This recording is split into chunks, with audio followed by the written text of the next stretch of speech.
Welcome to Talent Hub Talk.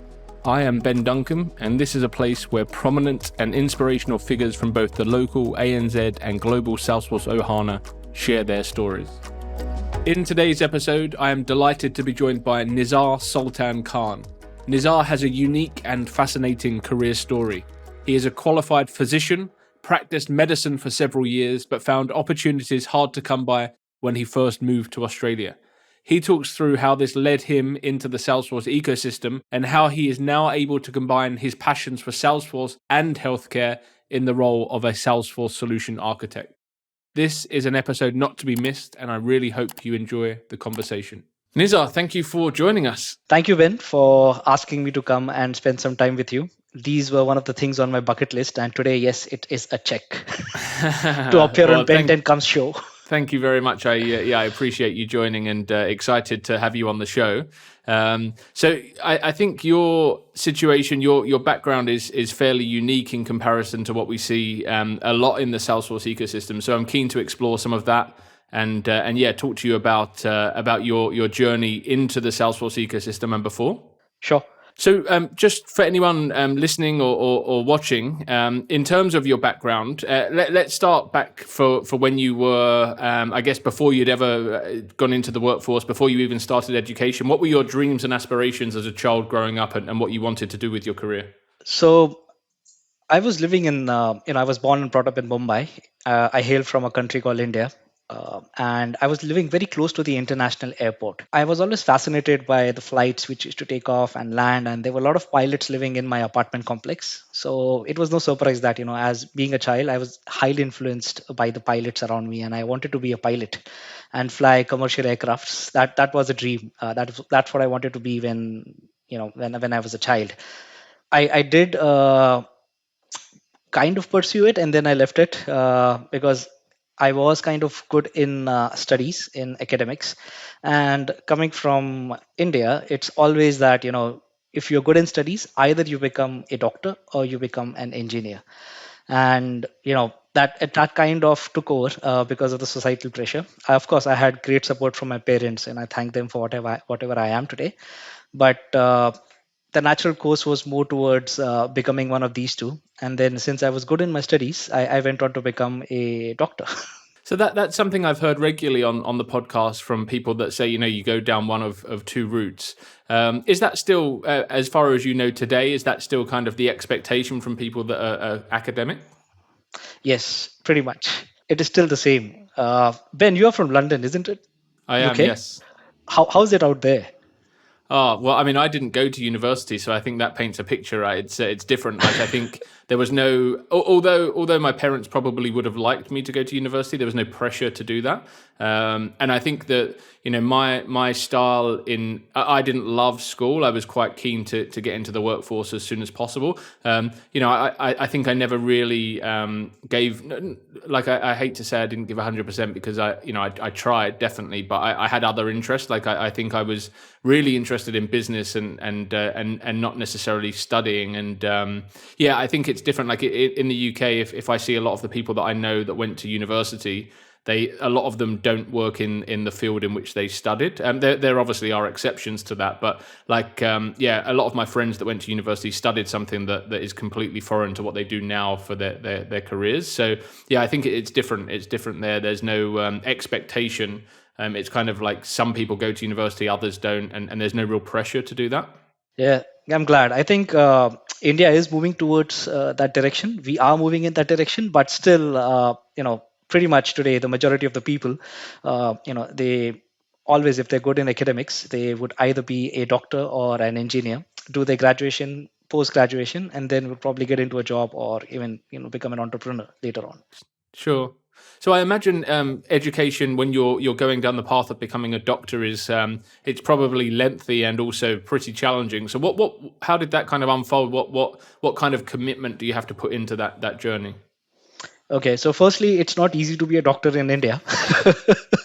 It's very difficult to secure a seat. Even if if you're good in studies. So I was academically good throughout my school and high school, and in spite of getting good marks and scoring really well in the entrance test for medicine, I had to actually travel approximately 700 kilometers from my place. Or I don't know in terms of kilometers, I may be wrong here, but it was approximately 6.5 hours from Mumbai, from my home city. And I had to go and study there. It was pretty much rural area where this medical college was. And I spent close to 4.5 years studying and then 1 year of internship. So it takes around 5.5 years, approximately 6 years before you can put your own practice and get to do the GP stuff. Wow. And obviously, we'll get to the journey and how you've kind of ended up where you are now. But do you have any regrets that you didn't go down the engineering path? Um, no regrets as such, because again, being a doctor in India is a great status symbol, and the respect that comes along with it. I don't think anybody would have a regret for becoming a doctor and not choosing engineering. But kind of, I've come back to engineering. That's what I feel. Coming into the IT world, I am kind of a hybrid of an engineer and a doctor. So even if I had any regrets, which I don't know of, it is a blind spot.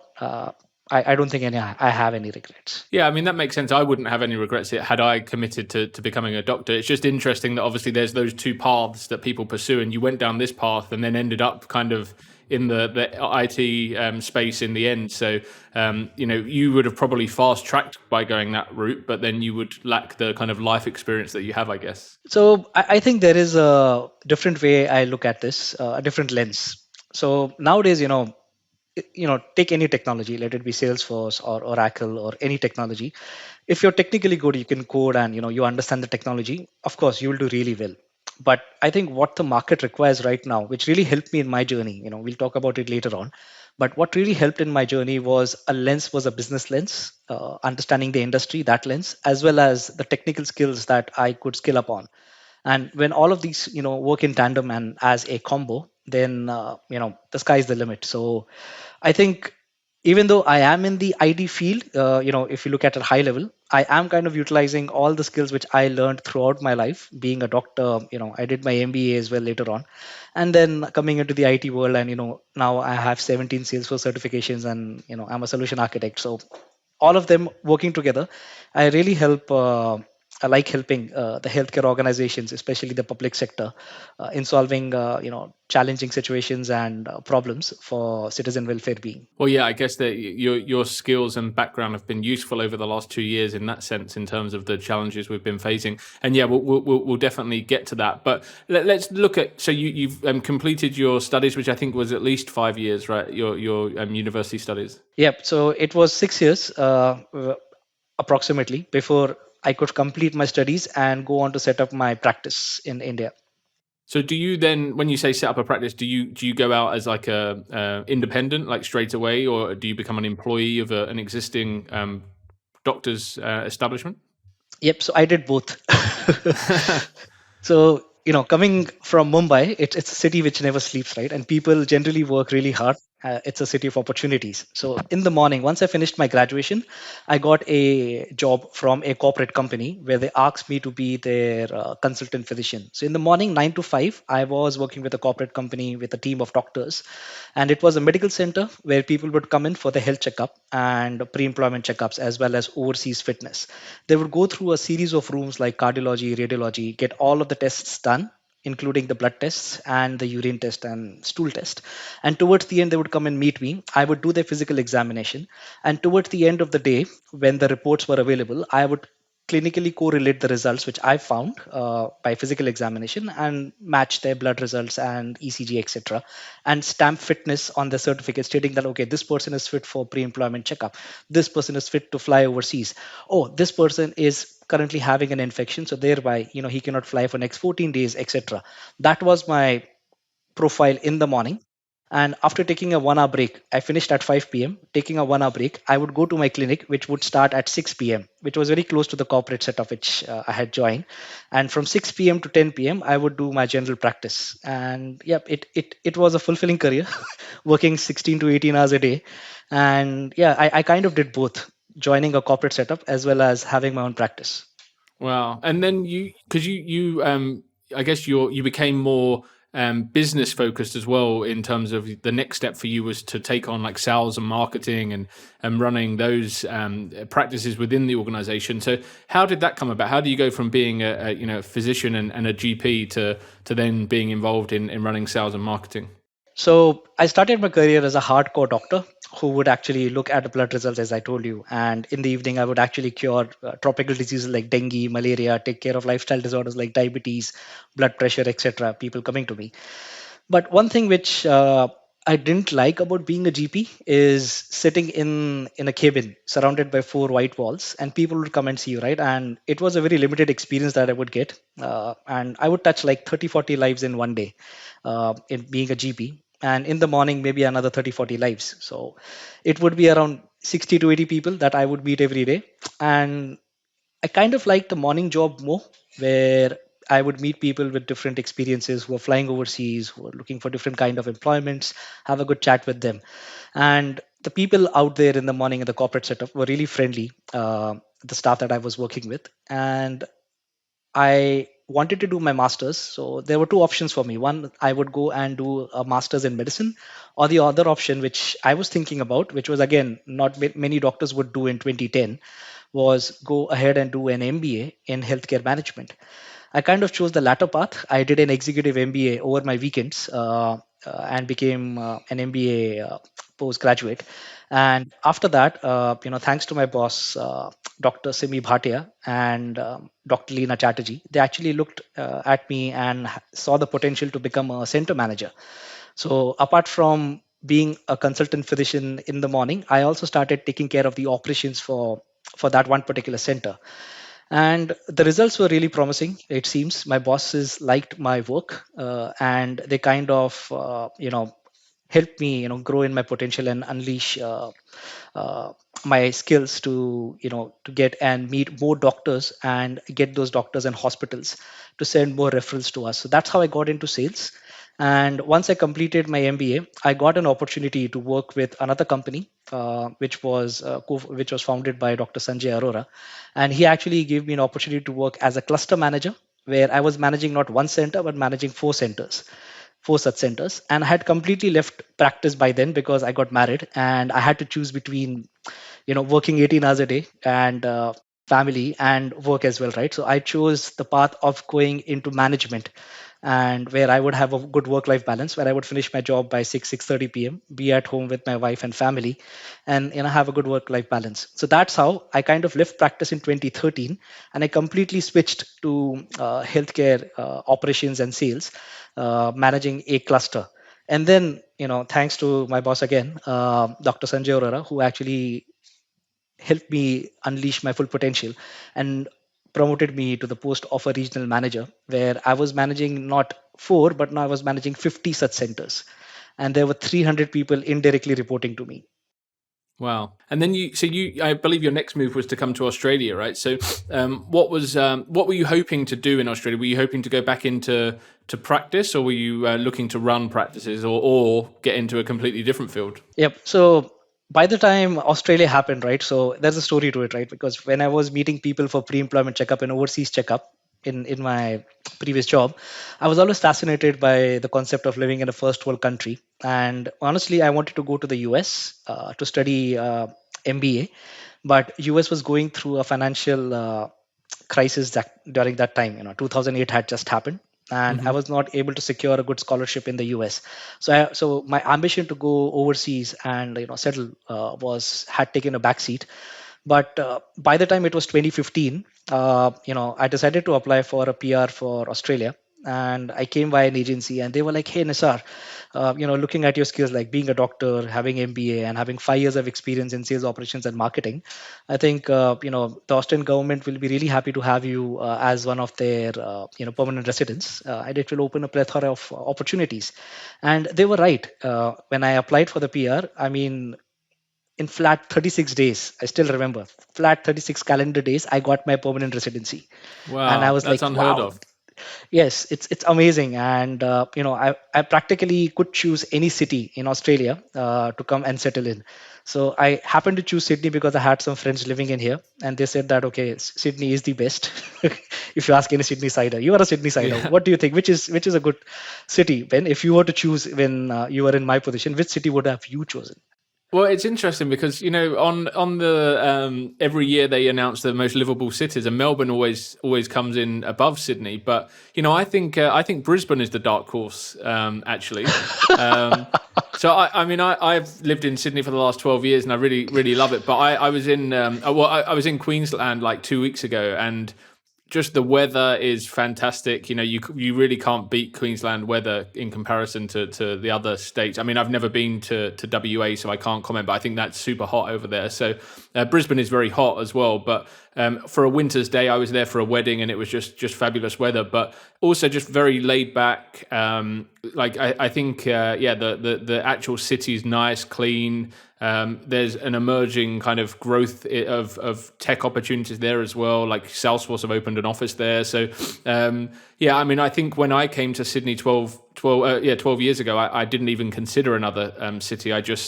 I came because I'd seen the bridge and the opera house and the fireworks, and people had told me I'd enjoy the lifestyle. But yeah, now I'm getting older, and I've got a family now. I would consider moving out of Sydney for sure, and I think there's some other amazing places, and also much more affordable places. Yep, I think this is a new one, Brisbane being the dark horse, but generally there is a fight between Melbourne and Sydney. So I'm pretty happy I chose Sydney. If I were to go back and do it all over again, I would think I would still choose Sydney. Yeah, But yeah, fair moving enough. on with the story, right? So I had a friend living here. Her name is Tanvi, and she apparently has moved to Western Australia now. So, and I was like, you asked me to come to Sydney, and then you moved to Western Australia. She's living in Perth now. So, I had good support from her. And once I landed in Australia, in Sydney, then I actually wanted to continue in the same boat that I had started, where I had left in India, where I was looking at healthcare operations, sales, and marketing. So I started applying for those jobs in Australia. And fortunately, unfortunately, I was not able to crack any jobs. In fact, I kept getting rejected, stating that I don't have enough local experience, or rather, I don't have any local experience. It's And crazy, you know, right? yeah, It's just insane. yeah, and I think apparently this was the story with many of the migrants who had come during the 2015, 2016 batch. And I kept on applying for the same set of jobs and kept getting rejected. And people just didn't look at me as a manager. So I decided that maybe I should apply for the position of a receptionist, or maybe entry level positions. So I started applying for those positions, and I got rejected again, stating that you're overqualified. Being a doctor, being an MBA graduate, I'm sorry, being an MBA qualified person, how come you would come into an entry level position? You're overqualified. Once we give you the position, you may leave in 6 months time, so we can't give you. So I was stuck in that vicious cycle of being overqualified, at the same time don't have enough local experience. And slowly, in 2 months time, I kind of exhausted all the opportunities that were available on the market. And it was time for me to think that I can either start thinking differently, change my approach, and crack the job market in a different way, or I could pack up my bags and go back and start from where I left. Right, my leaders down there were always very supportive, and they were calling me back in case if things didn't work out. uh, yeah, but that's how it was when I started my journey in Australia. What did you at that time like? Did you seriously consider going home, and like what did you think you would do next? Like what were the other options if you stayed? Yeah, it would be a lie if I said that I didn't consider going back. I did. Every night I would think about it And when the day how would long end. was it that you were out of a job? 6 months. Wow. 6 months. So I came here on Boxing Day of 2015, which is 26th of December 2015, and probably wrong day to land in Australia because everybody is gone for holiday. And then Yeah. in January I started applying for jobs, and until February I could not, get into any of the jobs, and I exhausted all the opportunities. So 2 months couldn't do anything, and by the time I got my first job, it was June, but that's a different story altogether. But 6 months I was on the bench.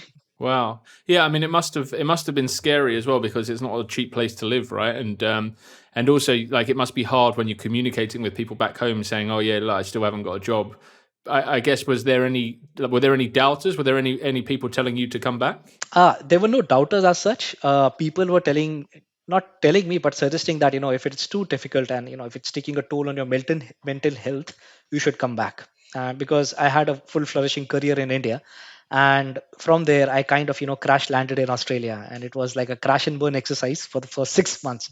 So people were supportive of any decision that I would take, especially my parents. They were like always supporting. And, they always wanted me to succeed. But deep down, you did ask me a question, did I consider going back? Yes, I did, at certain points, but then I would kind of, stop my thoughts, because what I thought is, not everybody gets this opportunity to come and settle in a first world country. Coming from a developing nation into a developed nation, not everybody gets that opportunity. I've got that opportunity, and I'm just one step away from cracking a job. That's what I used to tell myself. And, I should make the most of this opportunity.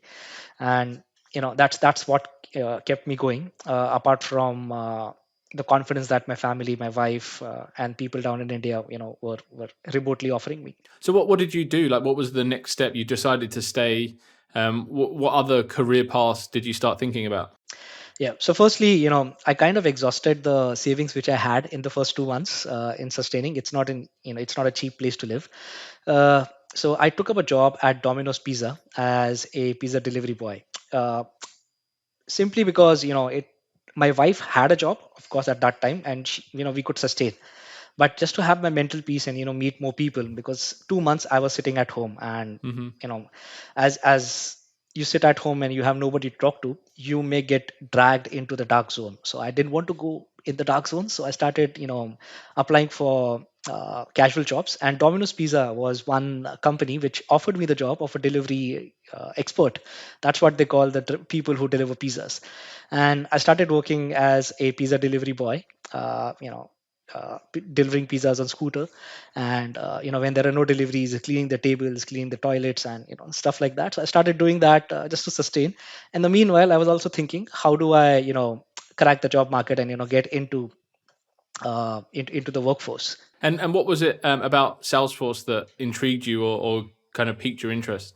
Yep. So coming back to what I initially said, right? I was thinking of changing my approach, because it would have been really stupid of me of applying for the same job, doing the same thing again, and getting rejected again. I knew the process now. What would happen? I would apply for a job. The recruitment manager would take 3 to 4 days to come back to me. Sometimes they won't even come back, and then they would say that, oh, we can't represent you because XYZ reasons. So I decided to change the approach, and I thought, what should I do as a different thing? What should I do differently? So my wife, Metali, who is a technical architect now, she was in Salesforce, and she was being chased by recruiters It was for, probably in me. in 2016 she was being chased by recruiters. She was from the Salesforce background, from India, and then she came here and she just started from where she left. And I saw what was happening with her, right? And I thought that maybe Salesforce is something which I should look at, because where on there were two contrasting sides. We were on the two polar opposite sides. One, I was not even getting an interview, and she was actually getting job interviews, job offers, for just, being in Salesforce. I thought maybe I should take up Salesforce. I did talk to her, and she said, yeah, if you want to learn Salesforce, you can become a BA, because you're not, you don't know coding, so it will take some time for you to learn coding. But you can enter the Salesforce arena being a business analyst. And that time Salesforce was not in healthcare at all. I mean, correct me if I'm wrong, Ben, but I don't remember Salesforce talking about healthcare in 2016. It was mostly sales and service cloud, Yeah. mostly the real estate companies, as well as the banking sector, which had adopted Salesforce, but nothing in healthcare. So it was a daunting task for me to, take up that challenge and, completely kind of switch my career from being a healthcare professional, a healthcare manager, to coming and becoming a BA and doing BA for business analysis for banking and other sectors. But as I saw myself, it's like I had no other option but to change my approach. So I started learning Salesforce, and thanks to the trailheads and online resources on YouTube and some on Udemy as well, which helped me, gain Salesforce expertise and learn Salesforce, gradually. And my wife used to train me every day. She would go to the job in the morning, and in the evening she would come back and ask me what did I learn. And I would say, oh, I learned about an object, I know how to create a field now, okay, I know a validation rule. And it's like, I just can't understand how does the workflow rule, work. Can you please explain me? And she would explain me, and that's how she gave me one-on-one coaching. And she actually trained me to become a developer. And the surprising part, which is unique about me, I think, is instead of clearing my admin certificate to be the first one, I actually cleared my PD1. That was my first cert. Then I became an admin. So he actually trained me No to become way. a developer. She would ask me to write test classes for the code which she had written, and then she would ask me to write the code and revise the code, optimize the code. And that's how I started my Salesforce journey of being a BA slash a person who could understand and read code. And it was 6 months by the time I was job ready. And after that, there was no looking back. I cracked my first job, and my first job was with National Rugby League (NRL), Yeah. and they were kind enough to offer a newcomer a opportunity to work in that company, being a big company. And of course, I went through a recruitment agency. But Ben, question to you: if you were in the place of that recruitment agency, would you represent a newcomer like me who has no IT background, who has just learned theory and via trailheads? Would you even consider looking at me? Oh, 100%. I think especially, the market has kind of gone in that direction in that, it's very, very apparent. And I think Salesforce that make it clear that you don't have to come from an IT background now. And I think around that time, so what we're looking, 2017, is that right? 16. 2016. So, I mean, there was definitely even more, like now there's a shortage of experienced talent in the market because there are a lot of people that are looking to move into the ecosystem from a non-IT background. I think back then there was just a shortage of talent, full stop. Whether that was entry level, whether that was senior, there was just there weren't that many people around that knew Salesforce. So I think I would talk to you about your transferable skill set, and I think as soon as someone speaks to you, they would buy into you and your story. And I think back then I would have loved to have gone to a client and said, look, I'm working with a doctor that's been studying for 6 months, and his partner is a developer, a technical architect, and he's had intense training over the last 6 months, and you've got nothing to lose by meeting him, right? And I think once you're in front of a customer, they would buy into you instantly. So there are a lot of things in your favor in terms of you're a great communicator, you're very personable, you're very likable. I think people would naturally warm to you. I think now a lot of people are struggling to get that break because they've never been in a customer facing role, right? There are people that they struggle with that one-on-one communication or one-to-many communication, and that's obviously not something you struggle with because of your background and that's what you'd been doing, and you'd been in sales and you'd been in marketing and running businesses, so you kind of get the business side. When you say Salesforce wasn't in healthcare, did you know back in India when you were running these centers, was there such thing as a CRM within the organizations? Like were they like, there must be tracking I guess records and I'm sure customers patient details are stored somewhere, right? So what would they use back then? That's a great question. So there was no concept of a CRM, at least in the two companies which I worked in 2016. We had an information management system. It was called as Laboratory Information Management System. That's the overarching word for that kind of software. Yeah. It was strictly for registering patients and getting the blood reports and all the reports in place. And then there would be a button which you will press, and the PDF will come out. And the pathologists behind the scenes would have access to those reports, who would approve the reports, right? So if you go for a urine test or a blood test, you would be entered in the system at the front desk, and then there would be a barcode which would be stuck onto the test tube, where the blood would be taken, and that test tube would go into the laboratory, and the test will be performed by the machine, and then it would be approved by a doctor after examining your blood under a microscope. So all of that was happening, but it was not a CRM system. It was mostly a laboratory information management system. There were no touch points with the customer as such. It was mostly for managing internal operations.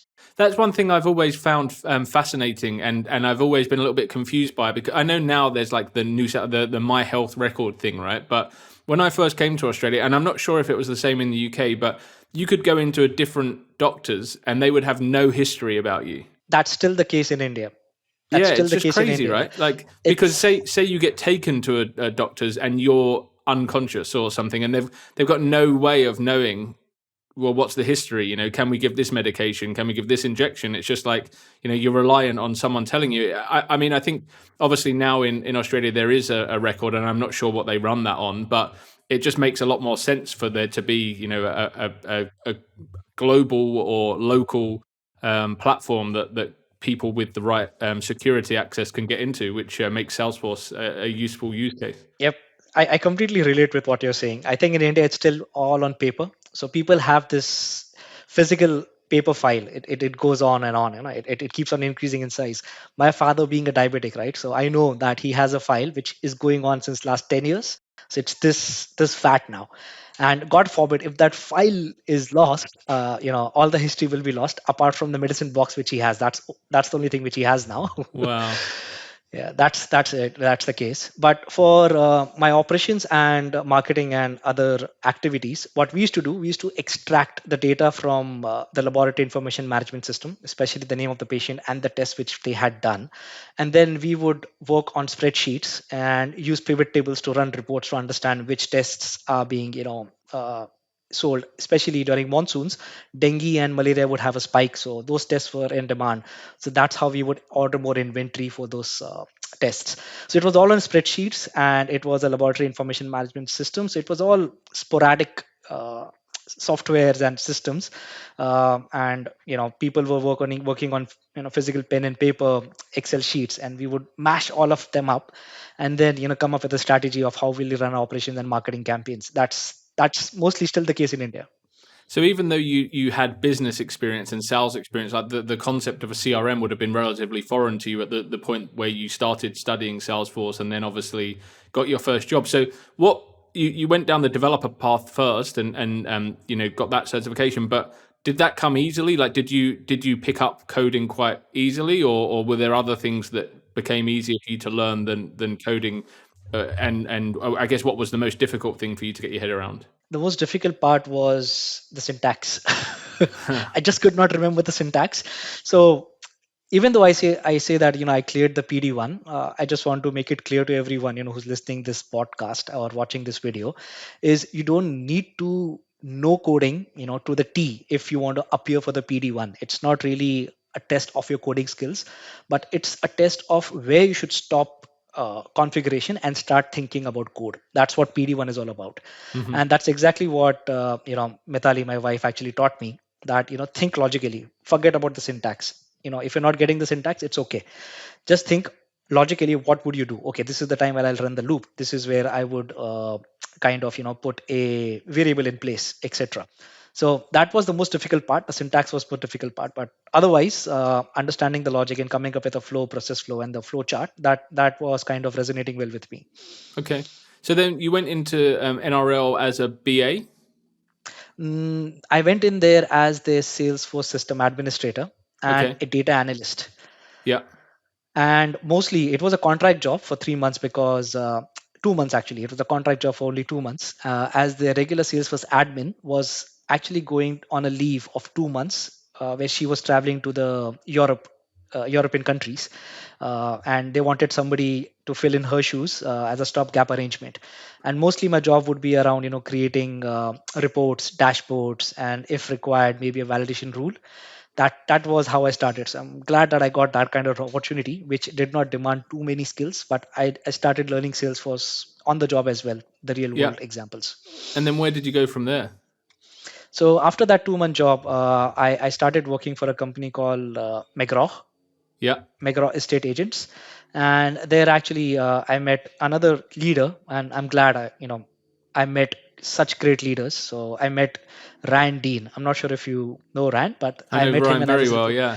Yep. So I met him, and he was the person whom I was reporting to, and he actually tasked me with the task of setting up Service Cloud for the Salesforce instance that McGraw had, and right from live chat to case management, etc. All of that was being implemented by me under supervision of Ryan, of course, who was the product owner as well.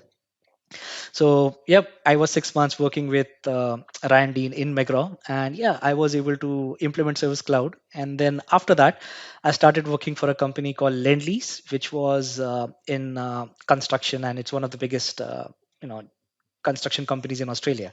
And there again, yet again, I met one of the good leaders I've worked with. Harmony is her name, and she was the CRM head then. And she gave me an opportunity where I was managing the Salesforce instance for one of our business units. And yeah, that. That's a journey in a nutshell for my end users company and the contract jobs. And after Lend-Lease, I started working for Deloitte, Australia, the Sydney office. That was my first permanent job in Australia, and it was by that time, I think it was 2017, late 2017, 2018. By the time I started at Deloitte. And how did you find consulting? Obviously, another step. You've learned Salesforce, and you've worked on single orgs within a business, and now you go into consulting, where you're obviously, you're looked to be an expert when you go onto onto a client site, and helping them get the most from Salesforce. So how did you kind of find that leap? So honestly, when I landed my first job in consulting, again, I had good leaders there as well. I worked with the likes of Chris Mail and David Tan. Both of them were extremely supportive, and they actually helped me, mentor me into thinking like a consultant and putting on a consultant cap. Because all this while, I was thinking more like a developer, more like an admin in the end user companies, right? Okay, this is the user story which I need to deliver. Thinking very technical, very focused. But what I learned in Deloitte is that you should think about the problem first. Don't think about technology. Technology is just a tool. Salesforce is a tool to solve that problem. But think about the problem first. Once you understand the problem, think about the possible outcomes and the solutions that you would take to solve this problem. And then try to fit the technology into solving the problem. And where required, you will customize the technology. In my previous role, I was doing the other way around, where I would think, okay, this is what Salesforce can do. This is the story, and this is how I'll fit the requirements into the existing out of the box. Hmm. But in consulting, it completely flipped. It was more about solving problems and using technology as a tool to solve those problems. So it took me some time to get a hang of it. But after a few projects at Deloitte, I started thinking as a consultant, and it really helped me in becoming what I am today. Yeah, nice. And you've we touched on the fact that you've gone into working with healthcare organizations, and actually it's interesting that you mentioned Ryan, because that he's another example of someone that came from the domain. Like he was a real estate agent, and then became a Salesforce product owner within the real estate company, and now he works in sales, right? But in the again, he's gone into sales, but in the Salesforce ecosystem. So I think there's a lot of examples of people that might find their first role in Salesforce where they've been promoted, or they've kind of gravitated towards a Salesforce role within the business they work because of their domain experience. But it's actually quite rare for companies to hire externally, so to go to someone with finance experience and bring them in and teach them Salesforce, or go out and hire a doctor to teach them Salesforce and put them into the healthcare industry, right? So like now, when if you work on a project in real estate, and then you work in a project in healthcare, like how much more valuable to that project are you in healthcare than you are in a domain that you don't have that kind of business acumen and business knowledge? Yep. So I think that's a great question, because what I realized that once I joined Deloitte, I was seen more of a healthcare professional and less of a Salesforce technical person. Like the priority of my skills kind of changed. It went in reverse order. And again, I can't thank Chris Mill and David Tan enough for it, because they aligned all my projects to be healthcare projects. So I was working for an insurance company. It's a public sector. I can't take the name, but they put me on a health insurance public sector company project in Deloitte. And there as well, I was interacting with nurses, I was interacting with doctors, and I found it really easy to mix with them, empathize with them, as well as understand the buzzwords which they were using, like diagnosis, medical certificates, incapacities, etc. And I would get it right, and then it would be easier for me to come up with a process for as to what exactly is happening in the process, where are the gaps, plug the gaps. Again, I would suggest some suggestions as a consultant, as well as take opinion from the stakeholder as to what could a solution look like. And then you would come up with a good technical solution that would fit the process. So long story short, my skills of being a healthcare professional and having Salesforce, I would naturally align and perform better in projects which were healthcare oriented, because it kind of brings out the best in me Yeah. compared to other roles which I had previously performed in a sports company or even a real estate or a construction company. Because Hmm. there, what I could offer was maybe Salesforce and my business analysis skills, But in healthcare projects, what I can offer is a much wide array, a much wider spectrum of offerings that I have as a resource. So do you think like not necessarily any doctor, right, but anyone with industry experience can come in I guess they have to have performed at a certain level and actually understand the industry, right? Not just have worked in it for a period of time and not really gone deep, but if someone has got deep domain experience in an industry, like can they just learn Salesforce and be can they be able to operate in that kind of capacity? Oh, absolutely. I think anybody can learn Salesforce. I think I'm dumb. If I can do it, anybody can do it. I And don't I know about actually that. had, I actually had a nurse whom I was working with in Deloitte who actually took up Salesforce. She came in as a graduate, and she is doing really well today in Salesforce. And yeah, and I have other people, whom I have coached, who were from the energy background. They learned Salesforce and they're doing extremely well in projects which are aligned to energy. So coming back to the earlier point, right, it's just not the technical skills which are required in the market right now. I think more value and emphasis is given. Even when I interview people, I just don't look at the Salesforce certs or the trailhead batches or points or the companies that they have worked in. It's mostly the background that they come with, and anybody can learn Salesforce. It's more about understanding the business problem and then using Salesforce as a technology to solve that problem. Yeah, absolutely. Yeah, it's fascinating because obviously the market is going in that direction, in the direction of industry solutions, and I think the talent shortage that we have, that is one way of plugging the gap.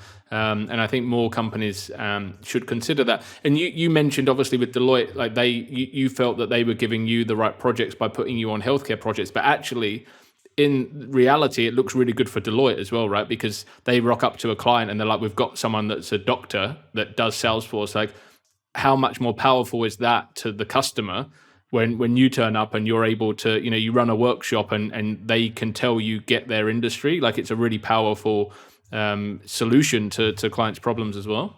Yep, absolutely. I think it was a win-win for everyone. It was a win-win for Deloitte, win-win for me, and win-win for customer. It was the devil's cocktail, I would say.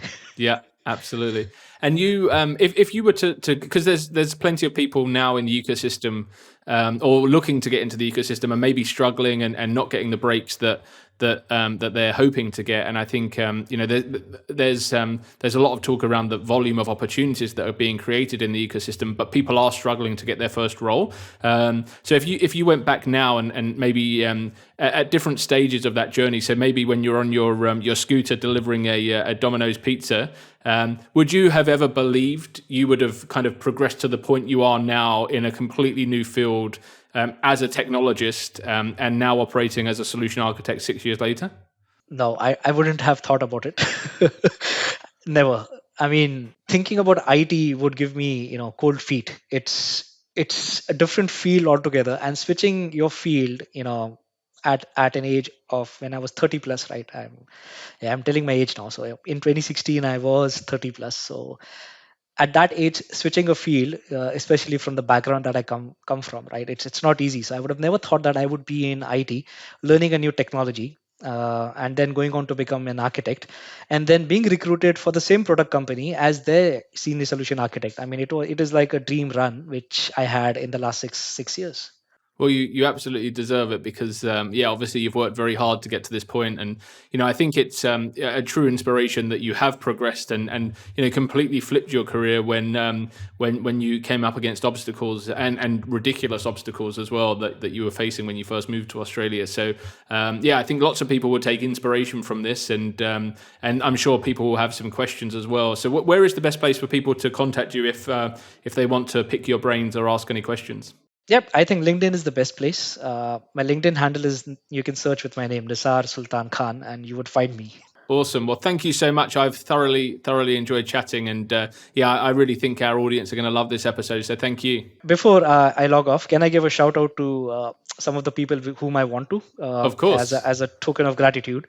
So, starting with my parents, right? So, I would like to thank them for educating me and supporting me throughout my life. I would like to thank my wife, who is still my Salesforce guru. Whatever problems I still have in my Salesforce or even in my personal life, I would go to her, and she's a mother of my child as well. So I would like to thank her for everything that she has done for me, and all the leaders whom I've worked with. I've taken some names, but my current leader, my current boss, Archana Nandini, she has been extremely pivotal in aligning me to my interests and giving me the right roles in Salesforce, and ensuring that I am working in areas which actually excite me.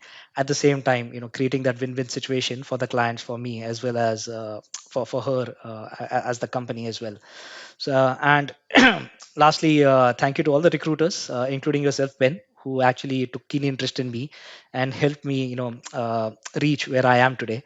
So, a big thank you to all of you for supporting me in my journey, because it's not, you put it that I struggled and I went through obstacles, but I would say the other way. I would flip it around. I would say that I couldn't have done this without the support of everyone, who have touched me in in my life in becoming a good professional, a good resource in Salesforce. So thank you everyone. Well, thank you again. And I'm sure lots of people that have been involved in that journey will be listening to this fondly. So really, really enjoyed the chat, and thanks again.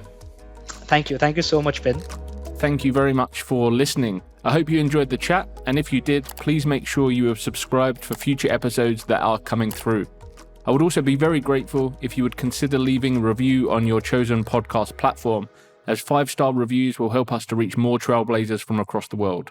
I look forward to sharing another episode with you soon, and thanks again.